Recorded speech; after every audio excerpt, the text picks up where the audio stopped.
Te lo voy a solicitar, ¿no? También. Lo voy a leer. Pues, y vamos al otro punto.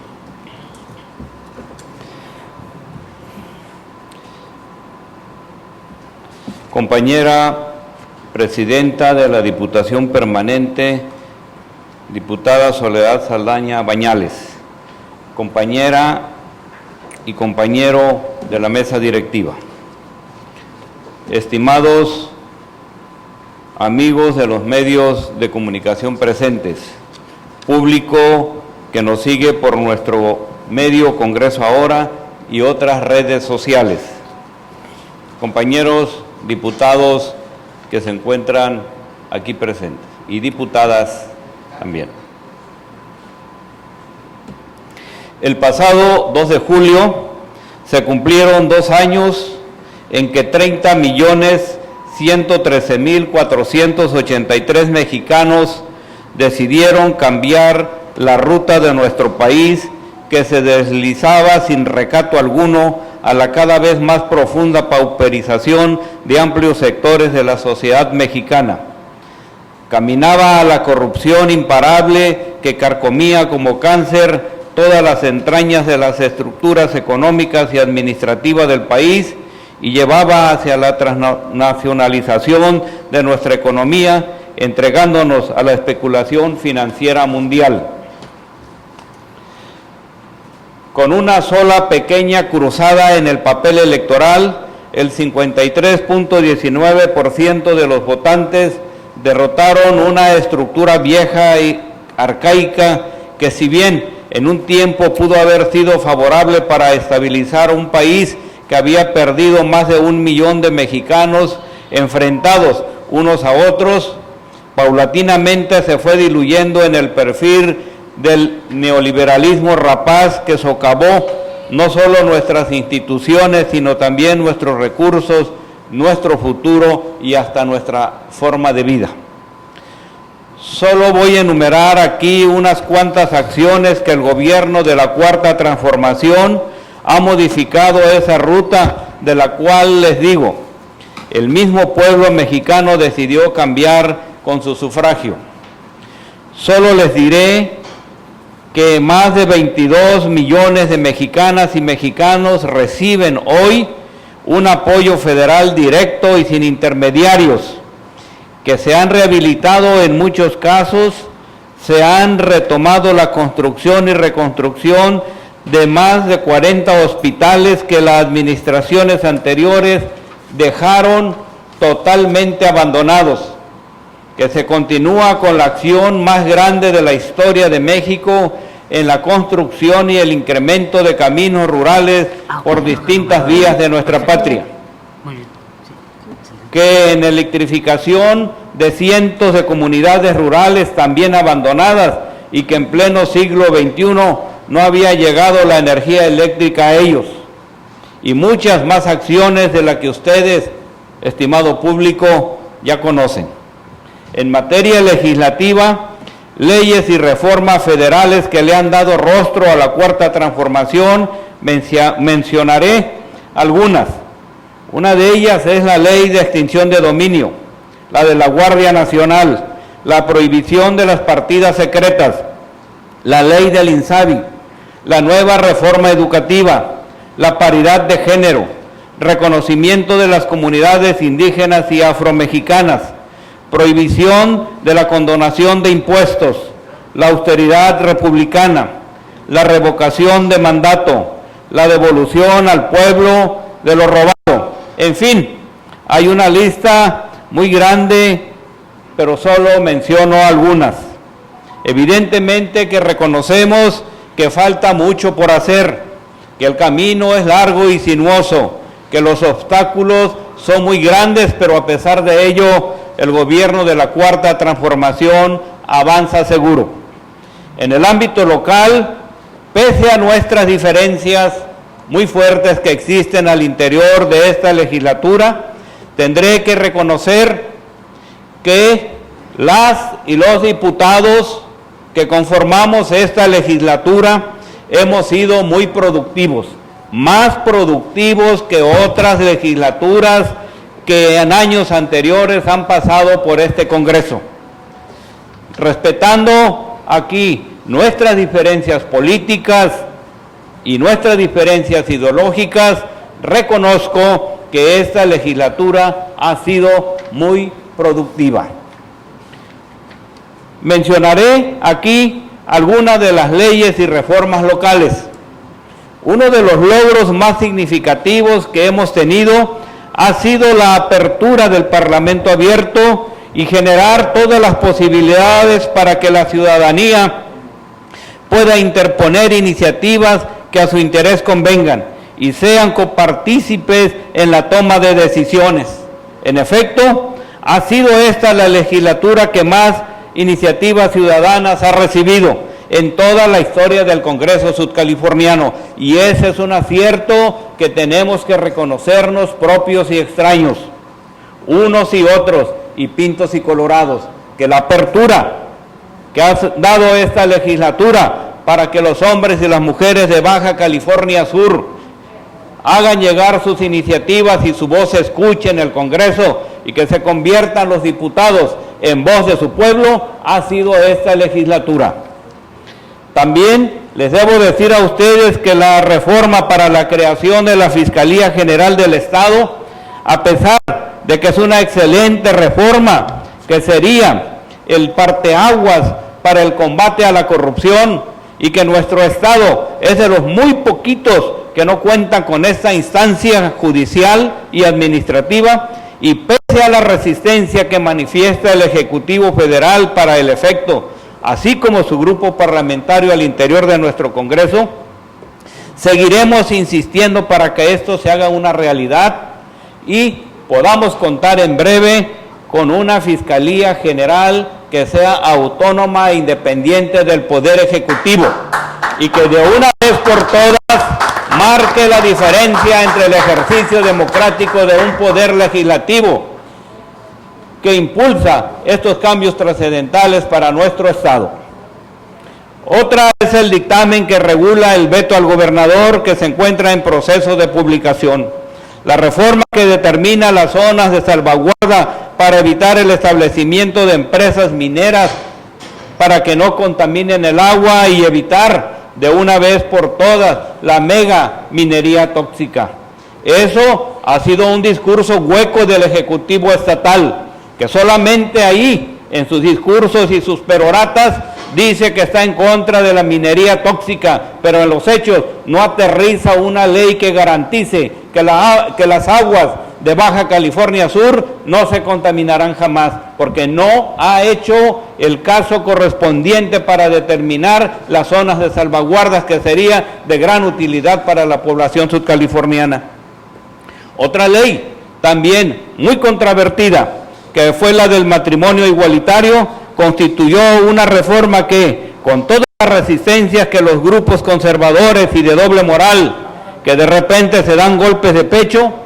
logramos sacarla adelante como un ejercicio de justicia de los grupos minoritarios. Tenían años elevando su voz con este reclamo, y aquí logramos hacerla realidad. El derecho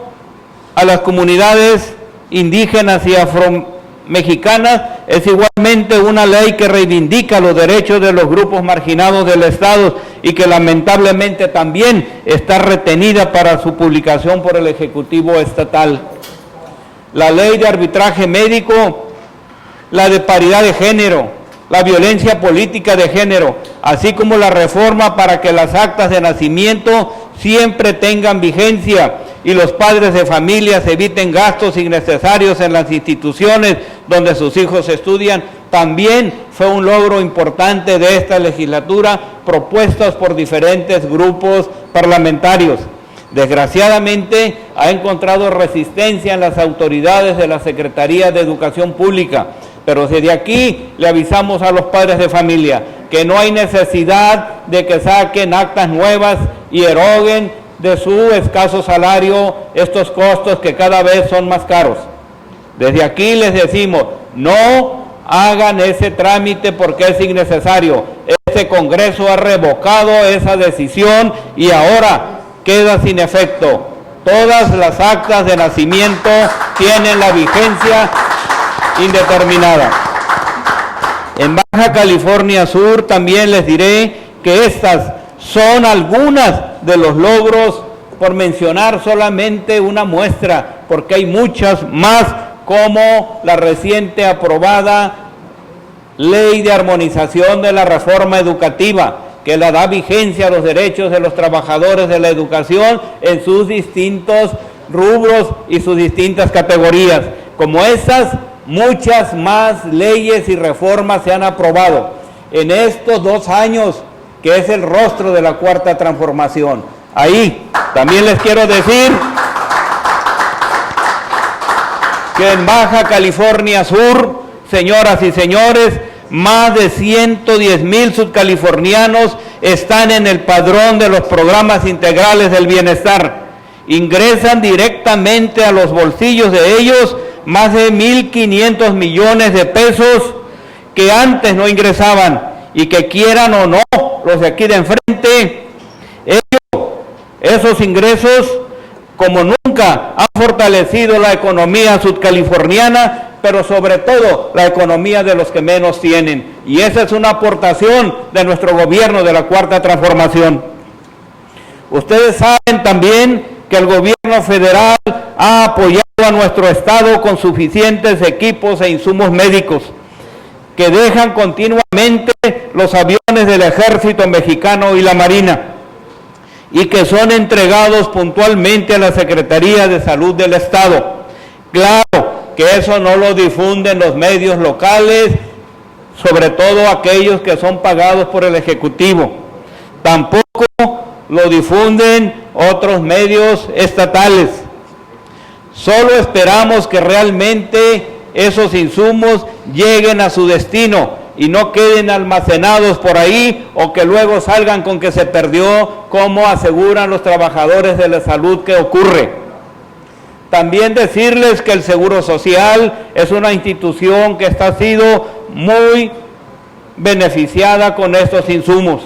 No podemos decir lo mismo del ISSSTE. Esto ocupará nuestra atención más adelante, pues hemos recibido innumerables y reiteradas quejas por la falta de medicamentos e insumos, y sobre todo el maltrato que la derechohabiencia recibe de los directivos de la delegación del ISSSTE. Aquí, su servidor y otros compañeros diputados recibimos esas quejas continuamente, y habremos de reconocer también, como la parte de la crítica y la autocrítica, que esto efectivamente está ocurriendo, porque hemos asistido a constatar esta situación. Más tarde platicaremos con los compañeros de la Comisión de Salud para hacer un pronunciamiento especial, y se nombra una comisión para que investigue lo que está ocurriendo en el ISSSTE, porque también es nuestra preocupación. En medio de esta terrible crisis sanitaria, que ha provocado a su vez una severa crisis económica que embate a todos los países del mundo, en México se ha priorizado la atención en las clases más desprotegidas, y en lugar de adquirir más deuda para atender ambas crisis, el gobierno federal ha concitado el apoyo responsable y la participación solidaria de los grandes empresarios al pagar enormes deudas en impuestos y aplicar programas de apoyo para sus trabajadores. Solo los especuladores financieros, cuyas enormes fortunas en muchos casos crecieron al amparo y gracias a la evasión tributaria, de la corrupción y a la especulación, mecanismos a los que los tenían acostumbrados el viejo régimen. Resulta que ahora decidieron investir al gobierno, que atentó contra sus privilegios generados en la ilegalidad y la corrupción. Es lamentable que las organizaciones de la ultraderecha golpista, como el muy conocido BOA y Frena, exijan que la corrupción, la venta de facturas falsas, el retorno de sus privilegios y la exigencia de nuestro país a que nuestro país se endeude con más de 1,000 millones de pesos para que le sean otorgados a las grandes empresas nacionales y extranjeras. Ahora exigen, mediante marchas vehiculares, que nuestro presidente renuncie tan solo por no atender sus absurdos reclamos. Aquí mismo, en nuestro Congreso, no ha faltado diputada que, ejerciendo su pleno derecho, eso sí, a su libre expresión, el cual respetamos, pero definitivamente no compartimos, ha venido a la tribuna a manifestar ha venido a manifestar su respaldo a las acciones de la derecha golpista, derecha de lo más rancio del conservadurismo mexicano, y que está convocando al pueblo de México a la polarización y a la confrontación mediante el odio, el rencor, la difamación, el encono y la mentira. El pueblo de México no caerá en esta provocación de los privilegiados, de los que se resisten a dejar sus privilegios, por más que cuenten con medios de información masivos, tanto de allá como de acá. Saben que tienen un presidente honesto que combate firmemente la corrupción y que apoya a las clases más desprotegidas. De eso no hay ninguna duda. Al final se sabrá quién tiene la razón en los próximos procesos electorales. Será el veredicto de la sociedad mexicana, que finalmente es el juez sabio quien va a tener la última palabra. Pero consideramos que en el 2021 la votación para los proyectos que impulsa la Cuarta Transformación será más copiosa que la del 2018, y los gobiernos estatales y municipales en su gran mayoría serán recuperados por el pueblo para la aplicación de las acciones que beneficien en primera instancia a los que más lo necesitan. Será a partir de esa fecha cuando la Cuarta Transformación se consolide, y una vez superados los obstáculos que hoy frenan la rapidez de su avance, la sociedad mexicana arreciará su paso hacia la transformación, la justicia y la democracia. Y desde aquí les digo que somos millones y millones y muchos millones de mexicanos que apoyamos a nuestro presidente López Obrador y que estamos decididos a defender el proyecto de la Cuarta Transformación hasta nuestro último aliento, si es posible. Muchas gracias.